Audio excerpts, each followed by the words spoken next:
Mulai esok, setiap kali solat, lepas tahiyat akhir fil alamin innaka hamidum majid, sebelum bagi salam, Allahumma inni a'udzubika min azabi jahannam, wahai Allah, aku berlindung denganmu daripada azab neraka jahannam.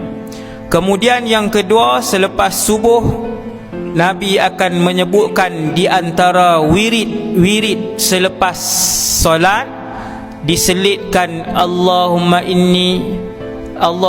ajirni minan nar, Allahumma ajirni minan nar, Allahumma ajirni minan nar, Allahumma ajirni minan nar, sebanyak 7 kali. Pagi Nabi baca 7 kali, petang Nabi baca 7 kali. Jadi para ulama letak 7 kali itu lepas semayang subuh pada waktu pagi. Kalau pada waktu petang, kita masukkan 7 kali Allahumma ajirni minan nar, jauhkanlah aku daripada neraka, selepas semayang maghrib di celah-celah wirid. Di celah-celah wirid.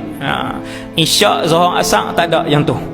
Maka berkatalah neraka jahannam, ya Allah, jauhkanlah fulan bin fulan daripada aku, kerana beliau telah berdoa ketika beliau hidup di dunia, iaitulah ya Allah, jauhkanlah aku daripada azab neraka jahannam.